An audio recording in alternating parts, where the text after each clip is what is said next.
Hello and welcome to the Nomiki Show. I am Nomiki Konst. Accountability. That is the word we need to keep repeating along with the name of George Floyd. Yesterday's guilty verdict, three counts guilty, was an important step down the path of accountability. A police officer convicted of murdering a Black man. This should not be the rarity, but it is. As dramatic and welcome as this verdict is, it is only the first part of the accountability in the case of George Floyd. And ultimately, also just the beginning of our larger movement to end the racist violence by police that has infected our country for generations. Many stars aligned to produce the conviction of Derek Chauvin. And it is important to keep this clear as we press to make this the norm in holding police to account and not the exception that lets everyone else get off the hook. Most cases are way harder than this one. Most police get let off. Most don't even get convicted. Most keep their jobs. Most keep their severance. Many cases of police violence involve split-second decisions in which the officers claim, per recommendation, that they felt threatened. But here George Floyd was subdued, and then for 9 agonizing minutes, Derek Chauvin crushed his knees into Floyd's neck.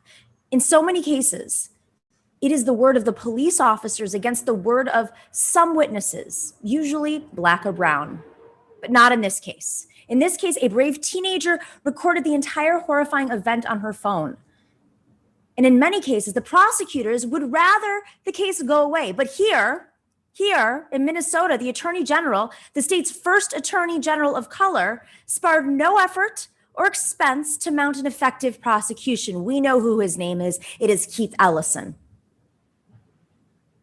In many cases, cops stand together behind their thin blue line. But here, even law enforcement witnesses, including the police chief, testified for the prosecution. In other words, there is still a real danger that this case will become an exception. While in most cases, police continue to escape accountability for excessive force, reckless use of their weapons, and inhumane treatment of human beings in their custody. So there is much more to do. And one piece of what needs to be done, and this is very, very, very, very important, is about the case of George Floyd. This case is not over. Let me repeat that. This case is not over. There were 3 other Minneapolis officers on the scene that horrible day. They watched Derek Chauvin murder George Floyd. They failed to intervene during the 9 minutes as people were calling and screaming from the streets, as he was screaming that he could not breathe, that he wanted his mother. If we are going to change policing in America, we must hold these 3 officers to account every bit as much as we are holding Derek Chauvin to account. This is the core challenge to change police culture. Derek Chauvin was not a rogue officer. He was a senior officer, a training officer. He murdered George Floyd because his colleagues and the culture of policing let him. They are responsible too, and they must be held responsible. If prosecutors fail to do that, then this case really will be the exception and actually strengthens the rule of racist police culture. But the prosecutors now make clear this was not a case of one bad cop, but a case of racist police culture. The blinders have been taken off for a good chunk of America. If we are debating the messaging of defund the police, then that is a sign that we are shifting. But we cannot let up. As Ben Dixon said on our show yesterday, quote, "It takes so much to get so little in this country." So to every person of color who has been murdered, beaten, harassed, all by law enforcement, and to every family member affected by our racist policing, we cannot let up. There needs to be more. Allies need to stick to it, support, and the pressure cannot be let up. All right, we have a wonderful show today. We're going to change it up a little bit. Our panel later today is with Jordan Zakarin and, of course, our own Simon Narode. And then we're going to have our good friend Siraj Hashmi on in about a couple of minutes to talk about these cases and some of the other stories of the day. He's got a new show out. You definitely want to check it out.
Welcome back to the Nomiki Show. I am so excited. First time on. I've been on your show, your previous show, but I'm excited to be part. Is that swag? You already have swag for your show? Who are you, Suraj? Siraj Hashmi is the host of, I love this, the Habibi Bros podcast, and he is the creator of, I can't even say this out loud, the list of people who need their phones taken. Who is on that list, Suraj? You're on mute, by the way. Suraj, you're on mute. Suraj, you're on mute. Clearly, you're not a professional yet. You got the swag, but you don't know how to mute. There we go. I'm kidding. It happens like every Sorry, day, I didn't actually know that my Zoom was on mute. I just automatically assumed. Literally, I feel like they just mess with me sometimes. Like, just when you figure it out, they're like, just kidding. Now we're going to mute you. There's like a person behind the screen at Zoom is like, how can I make Nomi's life miserable every day? That's how. I've actually we started the store late last year because the Habibi Bros podcast has been around since the beginning of COVID. Basically, Jay and I, who's my co-host, we basically just started doing live streams on Wednesday night, and then it just started gathering a cult following. And we started creating merch and everything like that. Obviously, the star of the show is my thick Chihuahua Ernie. But yeah, I don't see Ernie in the picture there though. Ernie's not here. He's Ernie. Where are you? He should be coming down, but this is. Of course. Oh my God, that's a great. He looks like every other Chihuahua I've ever seen. Yeah. How do we know that was actually him and not someone? I would bring him on the show, but honestly, we'd only talk about him for 20 minutes and not the news of the day. I'm thinking about doing a podcast just on dogs because first off, I have a poodle, and anytime we do an ad for our CBD product, I talk about my poodle probably way longer than the ad length should be. And I could literally just sit there. Does your dog take CBD? I force him to because wow, we're going down this path. Sorry guys, poodle talk now. He is a 13-year-old Bichon poodle who acts like he's 5. But he also, because of COVID, so full circle here, the beginning of the lockdown, it was like all people all the time, biggest dream for a dog, like never having to be alone. And then suddenly he had to be alone again, and he started biting his tail because he's nervous. And so it got really raw, and he had a cone around his neck for the last since December, and they took it off like last week. So that's why we gave him the CBD, because we were like, oh, let's test this out. Let's see if he can. Nope, he cannot be let alone. Nope, there he goes. He's eating his tail again. Man, it's kind of wild. I had you on in the very beginning of COVID on Hashing It Out when I was over at the Examiner. And then like I just started taking on more and more projects because there was just so much time on my hands that I literally needed to create more work for myself because there was just too much. There was too much time to fill the void, and you obviously couldn't see anyone. Suraj, So why weren't you cooking like everybody else? Because there was nothing at the store for me to buy. It was already taken. So you were starving underneath your desk, coming up with podcasts. Yeah, all right. So what is your podcast? What's the theme of the podcast? And we'll get to the theme of the podcast. So we do it every Wednesday night. It's a power hour. So every time Jay says 100% and I say essentially you got to drink, because we say it that much. But basically, we started off by just literally getting angry and waging what we call jihad on the news and the stories that make us angry. Of course, we'd have to tamper down that language because jihad is obviously a very charged term. I'm guessing you're doing great on YouTube. Until when we got monetized, I had to basically tamp down all that language because, and then we started a Patreon in February because then we could just be more of ourselves. So it's been a fun time, and when we get a chance to just talk about the news and bring a little lighthearted nature to it, it tends to engage and build a little bit more traction. I hear you. So now with this show, just so you know, we've lost our monetization. Thank you very much for dropping that word. Normally what we do for Are you serious? Okay. I don't know. Maybe it does. I don't know. What do I know? We'll argue with them. And by the time we win okay, Dorsey says no. Ha ha ha. Oh, thank God. We had a thing like, especially at the beginning, we couldn't, at the beginning of COVID, people don't know this. We couldn't even say the words COVID. People are getting demonetized because they thought there was so much misinformation. It was crazy. It's like, how could you go on a show and not talk? You'd have to speak in code. You're like, that thing that's happening right now where everybody's locked away. You know how they got, every single word as a euphemism for drugs. Like that's how they started doing it for COVID. Like it's, I'm that song, I'm in love with the cocoa is basically I'm in love with cocaine. And all of a sudden, like you got all the kids in school singing it. They have no idea what they're talking about. Oh man. All right. So let's talk a little bit about the news of the day. We opened up talking about the trial of Derek Chauvin, who was convicted on 3 counts, and his face just doesn't understand how that is happening, given the white bubble that he's been living in of protected racist police. I mean, it's just like, I know this has been reinforced over and over again, but let's just take this in for a second. A guy who was a senior officer training other officers, who thought for 9 minutes that it was perfectly okay to put his knee on a man as he was literally dying and saying he was dying. This is a guy, imagine his mind. I mean, this is how deep in he is, how programmed he is into being an extreme racist, and who knows what else he's done in the past.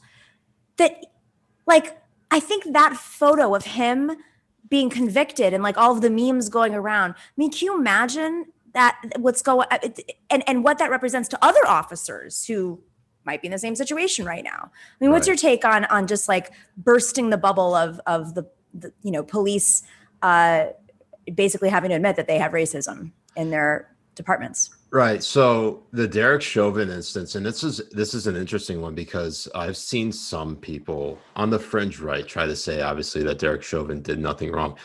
Kneeling on someone's neck, and it doesn't matter who you are, for 8 minutes and 42 seconds is an insanely long time. I don't know at what point you start to think, hey, maybe I have the situation under control. I don't need to be kneeling on this guy's neck.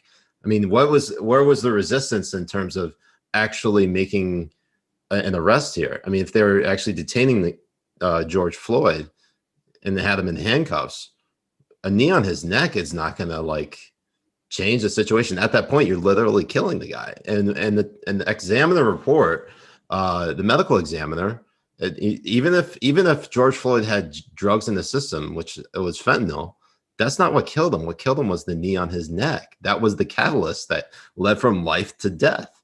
So I agree with the verdict. I think I am worried about the appeal though, because the judge who was mentioning Representative Maxine Waters' comments about getting more confrontational said that could be used in appeal. And that would be enough to overturn. I'm all of a sudden getting concerned here that like For one, she is being asked these questions, and people are going to even have President Biden saying he prays for the right verdict. He didn't say exactly what that verdict was, but it's almost impossible to escape this echo chamber of news and information that a juror is going to hear this information and start thinking that that's going to be, impact their thinking on how they're going to rule in the case.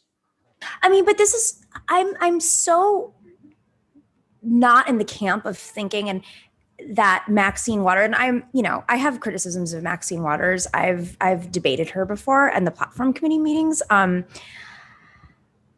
just think that this is ridiculous. Like, can you imagine that happening during the O.J. Simpson trial? The entire country was consumed by it. And of course, the jurors were sequestered. And this is before social media. And of course, lawmakers in different cities were commenting on it. And Maxine Waters, I'm sure, was doing it at the time because it was shutting down her entire, district.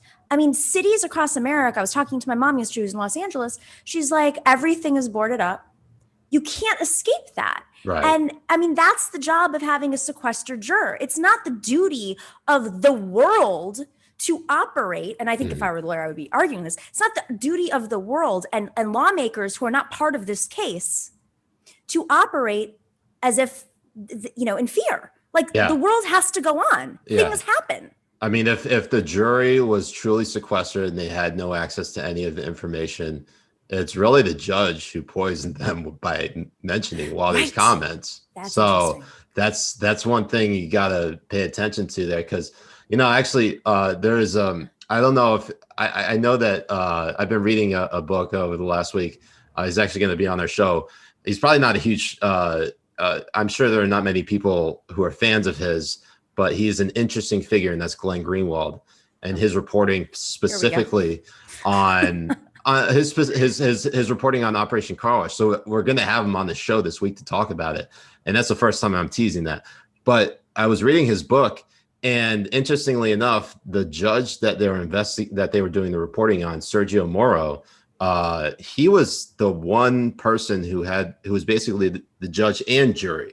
Like, they don't rule in criminal cases there by a jury of their peers. They do it purely by the judge. So I'm starting to get flashbacks to just thinking about Sergio Moro and then this judge in Minnesota basically poisoning the well here and trying to make, kind of pave a path for appeal. And that concerns me because, while Derek Chauvin is guilty on 3 counts of homicide and murder and manslaughter today, down the road, that could be overturned and it could be even worse. Well, I mean, it's not like the jury. I mean, here's the other side of it. It's not like whatever Maxine Waters saying, like there might be, that's not rocket science. Like it's not like the jury didn't know that the largest uprising in history occurred before the trial. And if they obviously they do the best job they can to select jurors and make sure that they're not completely involved, but it's impossible. Like, come on. I mean, so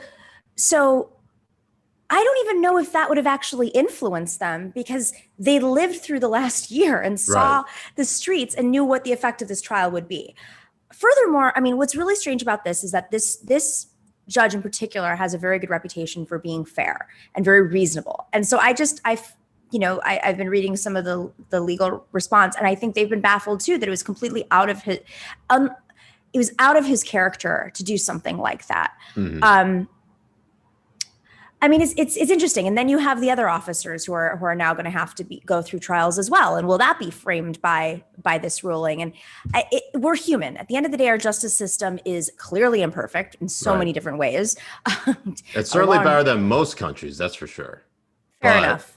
It's not perfect. You're right. There are many reforms that our justice system needs. And even on paper, even theoretically, if our justice system was the best in the world, man is corruptible. And, how many times have people been, even within our justice system, been prosecuted for corruption? I mean, it's happened time and time again. I mean, we obviously look at police officers, just like Derek Chauvin, misusing and abusing their authority and harming people who should not be harmed. I mean, I get angry when I see people like Nancy Pelosi say, "Thank you, George Floyd, for sacrificing your life." Like, He did not. He was murdered. He was not. He didn't sacrifice his life. Like, he should still be alive today. That was literally like peak Nancy Pelosi and a Kenta cloth saying, I mean, what on earth? But just there's so many moments over the last year in response to this where politicians, people, I mean, social media has done this. They reveal themselves with these statements in ways you're like, how can you be this genius political queen maker, right? Somebody who's controlling Congress, knows how the levers of power work, and then you get in front of a camera and you think that is something that should come out of you, that literally is processed in your brain, and you say that, how disconnected from humans are you, ice cream lady? It's amazing to me. We are ruled by octo and septuagenarians, and they say that the children are the future, and they don't want to relinquish the levers of power to anyone. And anyone they do relinquish power to, they neuter them completely, like AOC or Bernie Sanders. Yeah. People on the left and right could probably relate to that the establishment in the swamp, it eventually comes for them. And in one way or another, absolute power corrupts absolutely. And eventually one of these, stalwart or firebrand politicians that gives hope to so many people eventually succumbs to, the corruption and the swamp. I think they succumb to the power dynamics. And that's why it's important to have more elected. I mean, look at Keith Ellison. I've met with Keith Ellison before many times. I've interviewed him and I know him, and I think he's an extremely admirable person. When I was under fire personally, he gave me really extraordinary advice, and I just find him as one of the standout politicians. And I think it would be fair to say that being in Congress, especially in the minority, was not the most empowering place for him to be who he was, right? Mm-hmm. Push his beliefs. I mean, they definitely punished him for speaking out on some key issues. They meaning the Democratic establishment and President Obama. And I think, this is just like the most beautiful form of justice is him. I remember when he said he was going to run for AG, he was like, is it a good idea? And I said, I think it's amazing. And look at this. Look at the poetic justice of this circumstance. So every once in a while, something. Yeah, when I saw that he was running for AG, then my first thought was like, oh, so he, there's a good chance that he probably, if Trump was reelected, he would be one of those people who would be filing lawsuits against the Trump administration. But now, obviously, you have Biden in office. I can't think of any other path for him except for running for governor for Minnesota at this point. I mean, path or not, I think it's amazing that he's AG and Tom Perez. Sorry, it's just like, remember that time Tom Perez became DNC chair and then tried to troll Attorney General Ellison, and Tom Perez was desperate to be AG of the U.S. and look where he is now. Where is he? Is he still? He's still DNC chair, is he not? No. He left. He gave it to Jamie Harrison. I say that because that's what happened. The election that occurred. No, it's amazing. So I do want to touch on the other. I mean, simultaneously as this is happening, and I want to say her name properly, Makia Bryant. Is that right? Makia Bryant. Makia Bryant. A teenage girl was murdered by police in Columbus, Ohio. So there are 3 murders a day, 3, right? 3 murders a day by police officers, over 1,000 a year. And we are sitting here, in the midst of these trials, watching more stories break out and people show up on the streets. I said in my opening that the blindfolds are off. The blindfolds are off for Americans. Like, they're starting, most reasonable Americans, who are not completely, brainwashed by Q, are starting to see that what so many people have seen for years, but it hasn't been covered in the press. Social media has been a big part of this. The movement for Black Lives has been a big part of elevating these stories, and of course, just having camera phones, like folks being able to witness it and put it out there. Where do you think we go from here? I mean, I said in the opening that if we're having a conversation about defund the police, like the language of it, I actually think that's a good sign. People are like, oh, wait, they get obsessed with the language. I'm like, we're having a conversation about defunding the police in which they're asking us to redefine it because they don't understand it. And now we are saying, okay, this is what it really means. Mm-hmm. And there are some cities who are doing it or reallocating some monies. Not fast enough, definitely way too late, but it's actually penetrating people's brains in a way that it wasn't 2 or 3 years ago. Yeah, I mean, for me, I have a healthy distrust of the police and sort of law enforcement and government in general, just because obviously I grew up in the post 9/11 world and I'm Muslim, and obviously the Patriot Act affected me and my family. My dad's been detained by DHS multiple times. Obviously, he's a heart surgeon, so like, I mean, why would they detain him? But you know, I'm pretty sure that where we go from here is that when we talk about this whole idea of defunding the police, it's very important, obviously, that we don't talk. I think there are some radicals on the fringes who are talking about defunding the police in a very rudimentary way, in the sense that like you get rid of policing entirely. You can't do that. That's not realistic. That's not pragmatic. People obviously, you can't enforce the rule of law without law enforcement officers to do it. You know, in cases with like Kim Potter, who shot and killed Dante Wright, she was a 26-year veteran. Calling for taser, pulls out her firearm instead and kills him. Like, how is that acceptable for a 26-year veteran to do, having that much training? Obviously, a lot of the focus should be on training, but of course, you know, you're going to have situations like this happen. It sounds like it sounds like it's never going to stop, and that's the sad thing. So, do I have the answers? Absolutely not. I wish I had the answers, but I think there needs, I do appreciate the conversation, the debate that's being had in terms of what to do about qualified immunity, about police unions, because those are two areas that I think need to be addressed. That at least if you talk about, you know, changing the restrictions or changing the allowance of police officers for qualified immunity, all of a sudden they don't feel like they can do their job with full impunity. They realize that their actions have legitimate consequences, and I think that's the first place to start. I mean, it's revealed in this Chauvin trial. I mean, that was when I was watching him process it or not process it.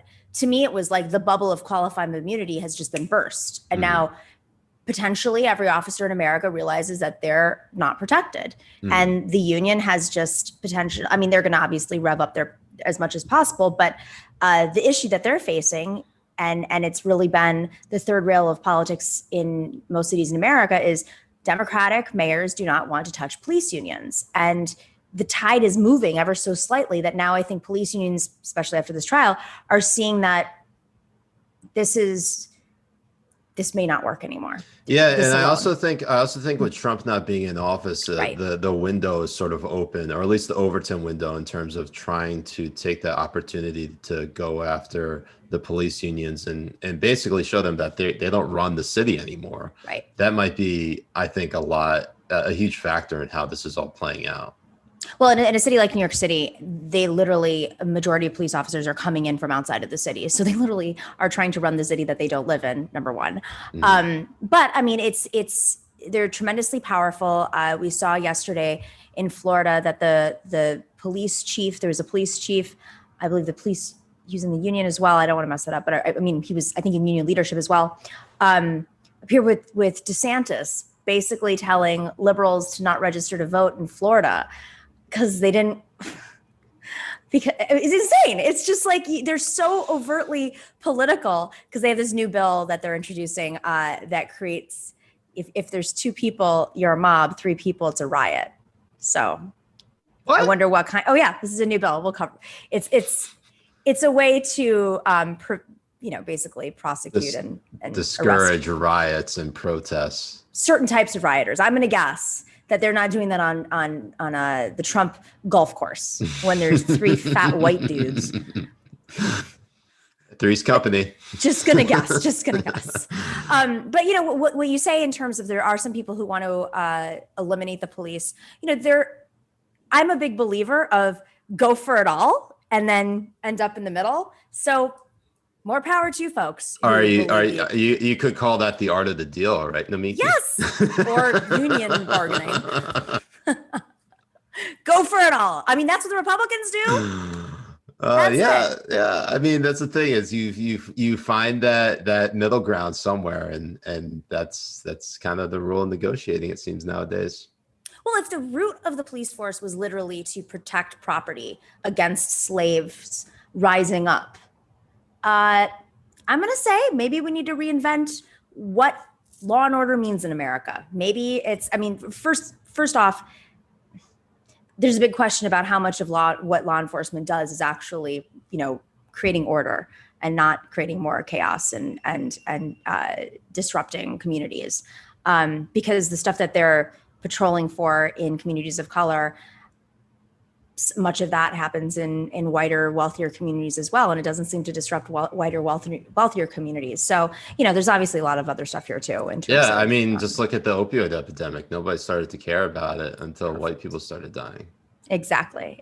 And they're not running around arresting white people for taking opioids, at least at that level. Yeah. I guess, and if you look at it over the course of the last decade, the way we look at drug addiction has changed dramatically with the opioid epidemic. It's gone from something that should be criminalized to something that should be at least treated as something that's for that person's health, which I guess is progress.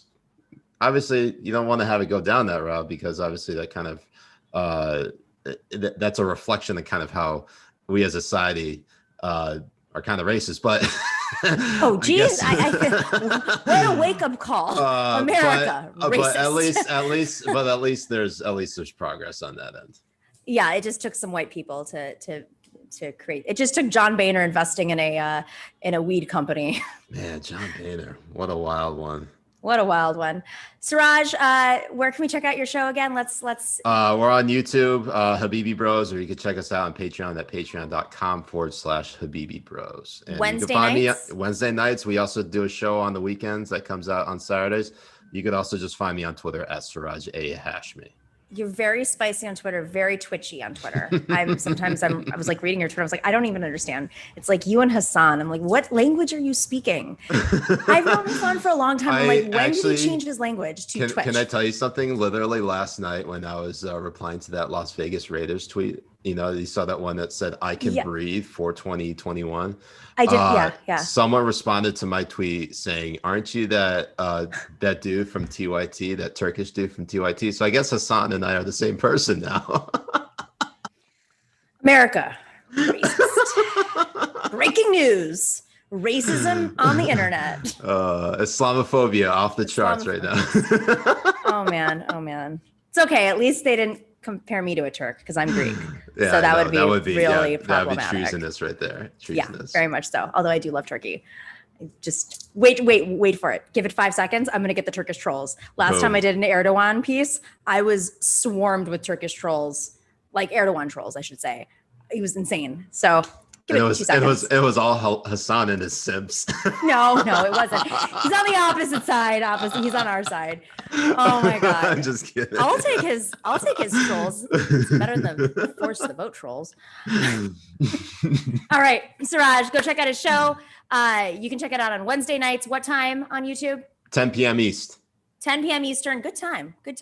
And on Saturdays as well. And what's this list? And you never explained what that was. Oh, the list is it's a list of people who need their phones taken away based on bad takes. So like Trump's been on it a lot of people in the establishment, corporate media, just like people that make you want, like not just dunk on them, but literally take their phone to save them from themselves because their tweets are so bad. Like Neera Tanden is a perfect example. Wait, what is she doing? What's she doing? Where's she going? Tell me, gossip. Funny? So Neera Tanden, I put her on the list and she called me an incel in response. And that label has stuck with me ever since. And then all of my fans think I'm gay too. I'm not. I'm married to a woman. It doesn't matter. That's very homophobic. And then when I mean, like, I don't. No, not you. It. I mean, your fans. That's fine. Either way. And then when Fox News outed me as a lib for doing the Vince Vaughn cancellation thing back in early 2020, I've been known as a gay incel lib for the last year and a half. Take it. Yeah, Hashtag I don't I just embrace it at this point. And the fact that it came from these three different forces is so representative of like how they all, they're little universes. Fox News, and just my Sims. People, just in general.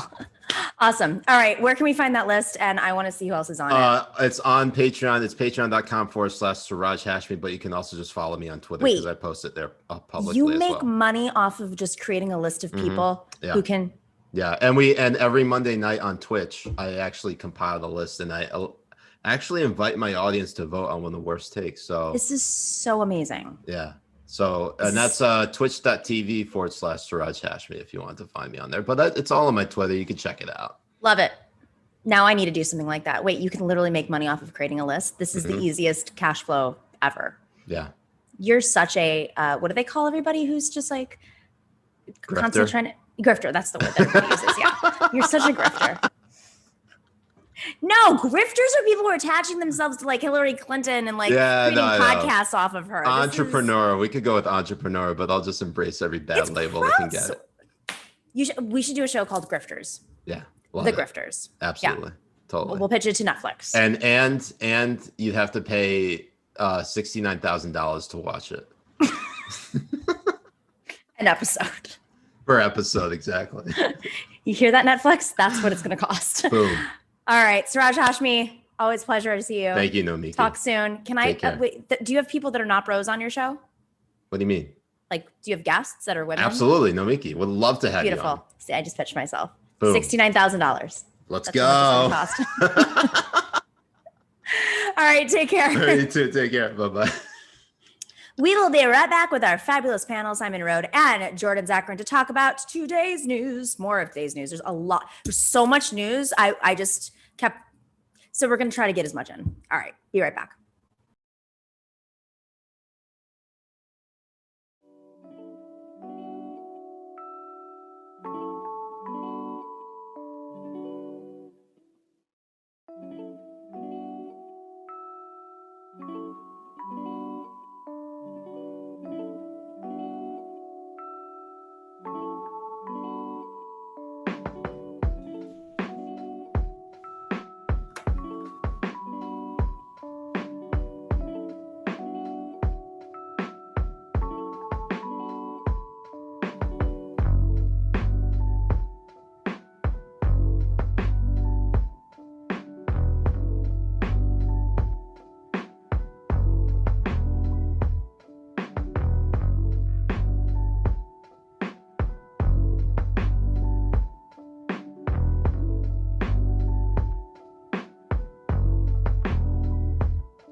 What happened to Napoleon's song? Dorsey. We need everybody to constantly hear Napoleon's new song. Napoleon the Legend did a song for us, and it's amazing. And I have people now like, it's on their playlist. Someone texted me like, how do I find that song? And I was like, I'll email it to you. I don't know. All right, Simon Narode. Love the conversation around the music. Okay, Simon Narode is a producer here at TNS. He was a part of Bernie 2020, one of the former organizers of Bernie 2020's campaign, and he's a socialist writer. And then Jordan Zakarin is the founder of Progressives Everywhere newsletter. But is it official? Can we say what your new title is? Is this a new thing that we can say out loud, Jordan? Sure, I think. Hopefully it's okay. Press release. Breaking news. If I had a thing, I would play some music and go, breaking news. Jordan Zakarin is now... Oh, I'm excited to be working with More Perfect Union, the organization run in part by the people who ran Bernie's campaign in 2020. Beautiful. Yeah. Love it. Exciting. Keep it in the family. Very cool. Right. Major news day. We've covered quite a bit about the Chauvin trial, but I would be a bad host if I did not bring up Nancy Pelosi's response. Can we play that clip? Everyone. For sacrificing your life for justice, for being there to call out to your mom. How heartbreaking was that? Oh my God. Call out for your mom I can't breathe. But because of you and because of thousands, millions of people around the world who came out for justice, your name will always be synonymous. All right. I mean, all of our reactions, I think, pretty much said it. How many takes does it take for Nancy Pelosi to realize that she's completely out of touch with reality and humanity? Like, how many moments does she have to be called out in front of ICE, in the middle of a pandemic, as people are literally dying, hooked up to oxygen machines, as bodies are piling up across New York City and other cities across America, as people are drowning in debt, trying to figure out how they're going to survive? How many, and of course, the entire country rises up on the left and the right in response to the murder of George Floyd. At what point could it be more obvious for Nancy Pelosi to recognize humanity, and she still effing doesn't get it? I want to say, just first of all, just her saying all those things through an Argyle mask really, I think, says it all. Just looking at her mask, even as she said that stuff. I remember when this happened a year ago, when she was taking the knee. Right, a lot of members of Congress took the knee. Yeah, and the Kenta cloth. That was take two did not work out all that well either. I don't think this was a George Floyd's choice to die, and I don't think he was there to call out for his mother. It more than anything else, it was just so patronizing and disconnected. It's just this idea that someone would give their life for this, and that he was like asking for death, and knowing that nothing's really going to pass or happen anyways in this divided Congress. The fact that she said he gave his life for this and nothing's going to end up happening is even more insulting. You're like, for what? For Keith Ellison to have some courage? And I mean, that's the only lawmaker I see right now who's showing any courage. Simon, I mean, Jordan brings up a great point.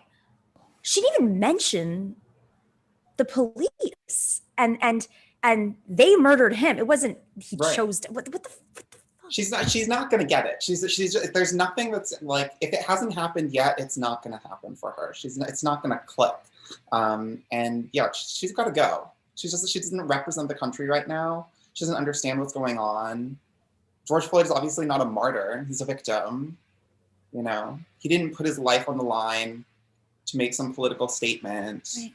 Or to create some kind of change. I mean, it's a problematic idea in the first place, that like a Black person needs to die or sacrifice their life in order for Black people to be allowed to live. To be allowed to live, exactly. She doesn't get it. And what kills me, can we just put that clip back up on and mute it for a second? Because I've watched this so many times now. Watch how everybody reacts around her. Do you have that clip up, Dorsey, still? I think this is important. Okay, so Karen Bass there. Look at them. Nodding. Greg Meeks, I think, is behind there. Can one of them pull her aside? What would it take for one of her colleagues to pull her aside and say, Nancy, shut the F up. You don't know what you're talking about. Get a script. I hope that happened afterwards. I certainly hope that they said, hey, ixnay the sacrifice thing. And said, the fact that she was talking and not Karen Bass or someone else from the Congressional Black Caucus who, were seen watching on a phone or just one laptop, crowded together watching, the fact that it's Nancy Pelosi doing the speaking, I don't know why she's there in the first place. I think that is probably the root of the problem more than anything else. No matter what she says, she shouldn't be the one saying it. That's right. That's right. And, I mean, it's also what we see all the time is like people in Congress not, Democrats in Congress not feeling like they can stand up to Nancy Pelosi. She's got so much political power. People don't even want to, like, I'm just speculating. Like, I can imagine like a lot of people would sort of bite their tongue anytime they were thinking of, correcting Nancy Pelosi on something. Well, that's ultimately it. I mean, she's so sophisticated when it comes to understanding the levers of power and yielding power and wielding power, or whatever you want to say, in Congress. And yet the most basic components of being a politician are completely, I mean, she is the emblem of the establishment. I'm sorry. I know it's like we're at a loss of words, but it really was such a jaw-dropping moment. I think that, I don't know. I mean, it's such an indication of just how broken Washington is. But speaking of broken Washington, someone who broke Washington more, George W. Bush. Remember this guy? Remember George W. Bush? He's just a painter, guys. He's just a painter. But he does have some opinions about his party that he broke. Don't forget. Well, it was already broken. Let's play it. Do you believe there are compassionate conservatives today? Absolutely, I'm one. And I think there are a lot. The problem is, with an angry society, it's hard to punch through with compassion. Mm-hmm. Is it an angry society, or is it certain leaders and people who've stoked that anger and fear? I think that's an interesting question. I'm a big leadership guy, and so therefore I think maybe the latter part of your question is true, that people stoke anger in order to advance their apolitical agenda.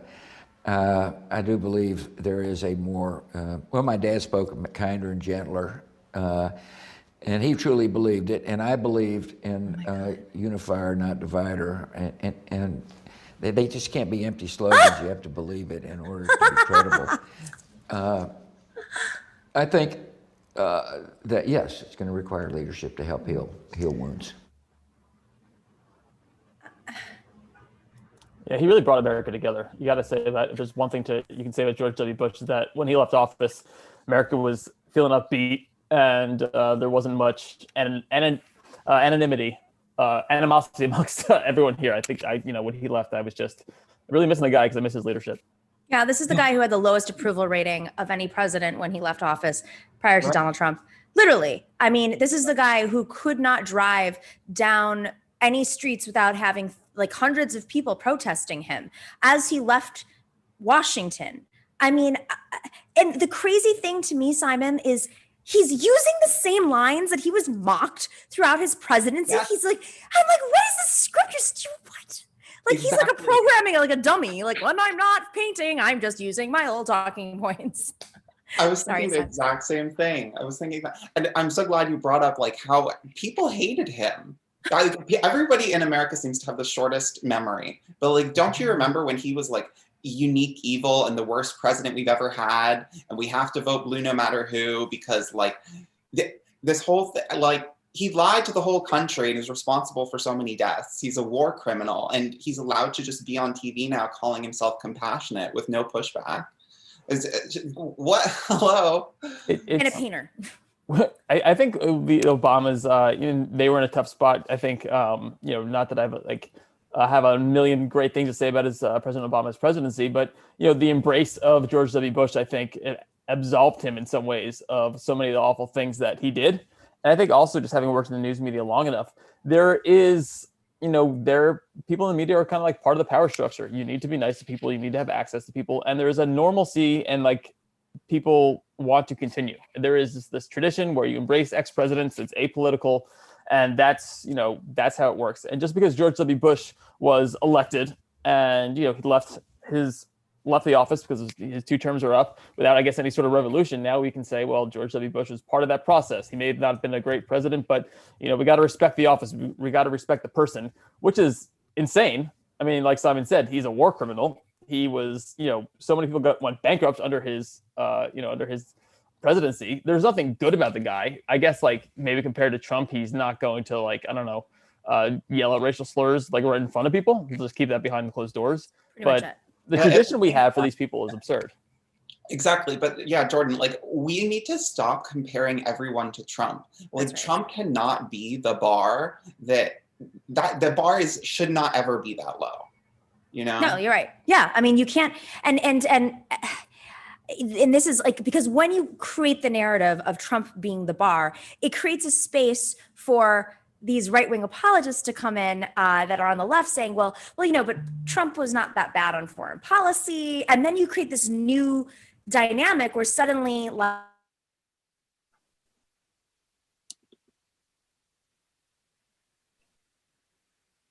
think Trump got to her. Yeah, I was going to say, is that my computer? No. Trump got to Nomiki. He's like, I'll show you. No. Should we continue our conversation? Like, oh, we hear them trash talking us.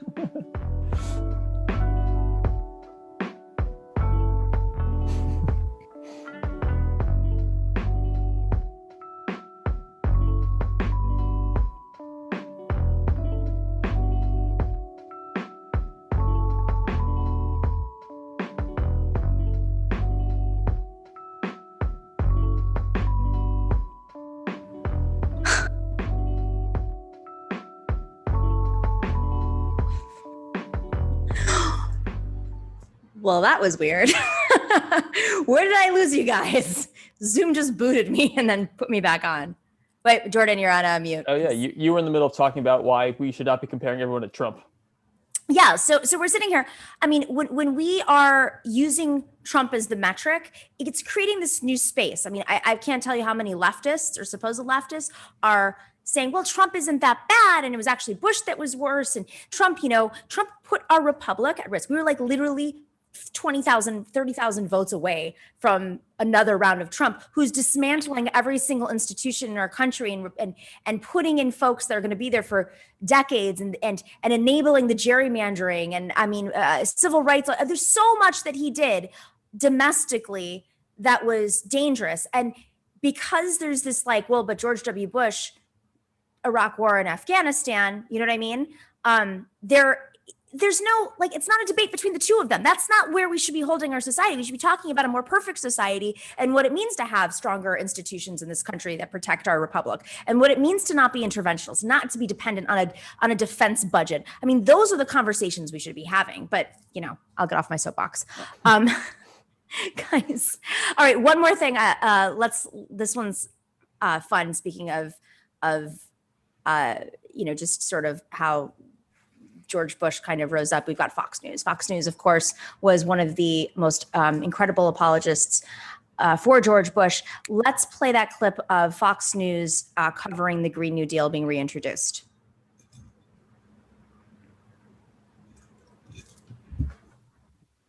Oh, wait 1 second, guys. Sorry. This is what happens when Zoom kicks us off. Oh, the joys. Dorsey, let's wait for that for the end. I just want to close with that. I don't want to comment on it. Sorry, guys. Real time. This is what happens in real time. But this happened to Brian Williams, too. He got like booted. So you know what? They've got like all the Comcast money in the world. Yeah. I love how it happened like right after Jordan was saying how like the media is supposed to pay reverence to like past presidents. Yeah. We trashed Bush and then we're cut off. They're still listening. I mean, domestic spying started under him. So Patriot Act. Janet Napolitano is now like on the board of Zoom. All right, let's play this clip. Well, they're calling it the Green New Deal for public housing. And today, two progressives are introducing the first of three bills aimed at retrofitting public housing with renewable energy. The proposal seeking a bigger slice of President Biden's infrastructure bill, which is already full of new spending and higher taxes, something Republicans have strongly opposed. We've got Fox team coverage for you today. Congresswoman Nancy Mace will join us in moments with her thoughts on all of this. But we begin with Jackie Heinrich. She's live on Capitol Hill. Hi, Jackie.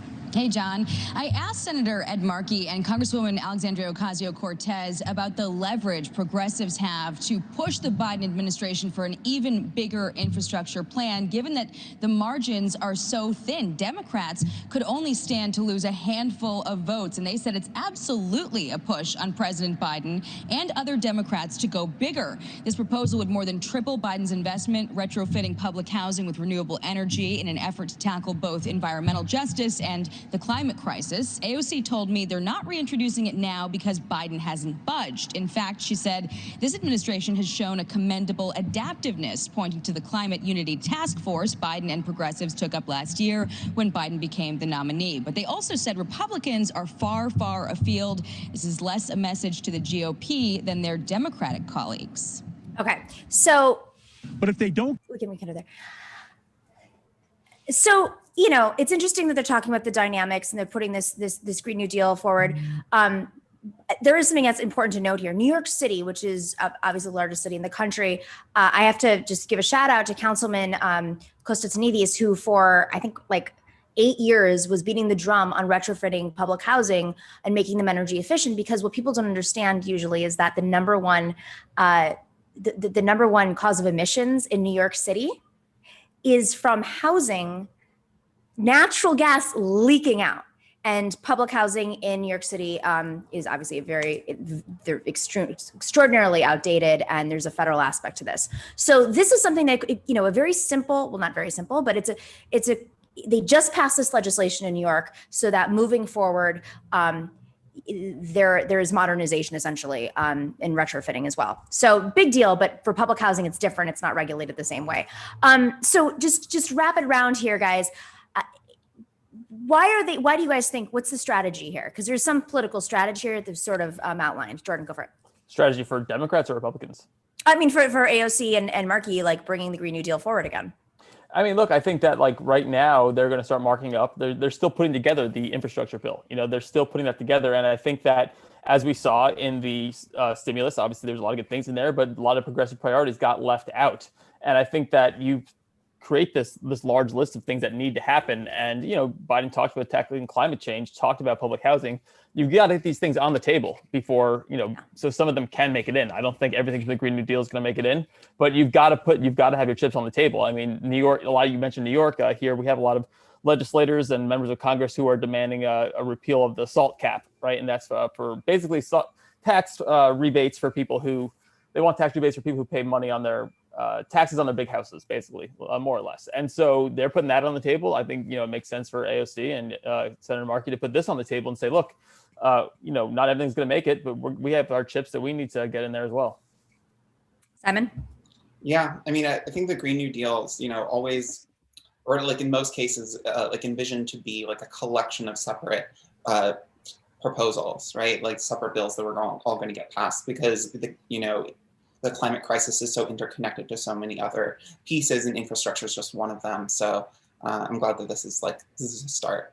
Oh, I want to also mention, I actually have seen the rest of that clip from Fox News, and they go on to call it this terrible socialist proposal. It's just I really want them. I don't know if you have a contact at Fox, we can get a socialist on there to explain what socialism actually is. Oh no, they do it all the time. We go on all the time. It's just they love having those. I once did an hour-long sit down on a Fox Nation show, running through what social. I mean, they get it. They love it. They just beat up on folks. Just it's tough. Debating on Fox News is a certain type of debate if you can get through. I'll just say that Democrats might as well go big because Fox is going to call them a socialist whether or not they invest $1 million or $10 trillion. That's right. So just do it. Right. You're going to get attacked the same way. Exactly. Well, then they would have to that shows their cards, right? Exactly. I mean, that's the fact. It's like if you don't want to do it, even though the attack's going to be the same, it's because you don't want to do it. Exactly. Jordan Zakarin, congratulations on the new gig. Simon, always a pleasure. See you next week on Wednesday. Thanks for joining us. Yeah. All right, we've got some shout outs and Twitch donations and YouTube donations. We've got Ken M sending his love. Thank you, Ken M. And Ian Kinzel regarding the Chauvin case, given how scared the judge is of Maxine Waters, are we sure the judge isn't Michael Tracy in disguise? I did not see that until I moved my cursor. Ba-dum-bum. Professor Harvey K is in the live chat. As always, thank you for joining us. And Mididocs in working those algorithms. We are so appreciative. Algorithms are the bane of my existence. That's really where I'm at right now with algorithms. So thank you. We appreciate you. And our moderators on YouTube, of course, Bob C, Choke in the Orb, and Chuck Diesel. The trolls were out today again. Could it have anything to do with Andrew Yang? I don't know. I don't trust that man. A lot of Andrew Yang hate lately. All because I'm I'm a New Yorker and I have opinions, and I've also run for office in New York. So I got lots of opinions. One is I'm not voting for Andrew Yang. And I know he's gotten a couple of endorsements lately, but it's politics. Lots of endorsements come with lots of things. All right, Dorian Sapiens, Difficult Truth, Nug Wrangler, and Armeens, thank you for keeping Twitch troll-free. They're probably over there too. Anywho, we will see you tomorrow. 3 p.m. Eastern. Hopefully my Zoom will stay on. You never know. Sometimes things happen like that. But we will see you tomorrow, same time, same place. On Thursday, we'll have Rep Rab and Ren Chowdhury, who are always here on Thursdays. It'll be a great show. In the meantime, stay in solidarity.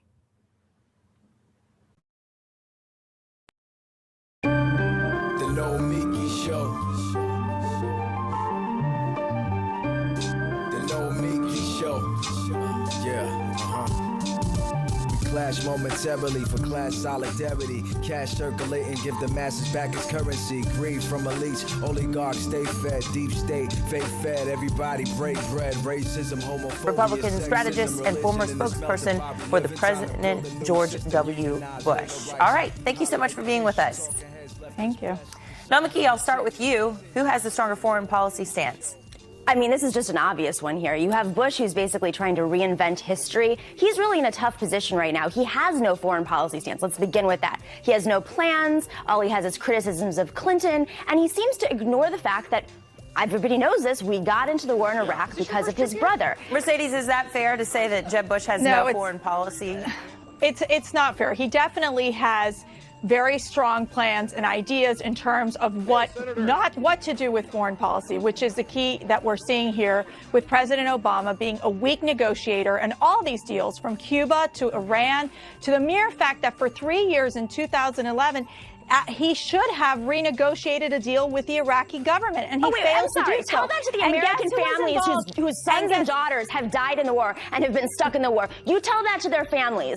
Do you think that they want to hear that? They wanted to stay in an endless war for people that they're not necessarily connected to. Why did you go to Iraq? Tell the American people that. As a member of the former George W. Bush administration, why did you go to Iraq? Is this something that Jeb Bush is going to have to continue answering for? Does he need to have a better word track? Did he perform okay in the debate? And will he continue to have to answer about his brother in Iraq? Look, I think he will have I think that Governor Jeb Bush will need to continue to respond to the Iraqi question. As we all know, it was a bipartisan effort that basically said we were going to go into this war. We know that there was faulty intelligence that was associated with it. Let me give you a little history here. Secretary Clinton, when she was senator, actually voted in favor of the Iraqi war. But we can all rehash the past. What we're seeing right now is a huge vacuum. This spin is insane. Can you please stop screaming? It would be really I'm sorry, but it's very personal to me when my friends had to go to the Iraqi war and people died. For all of us. Exactly. And that faulty intelligence was created by your administration. To have had their family members and friends die in vain and continue to have instability. So you want to stay there in Iraq? Strong foreign policy.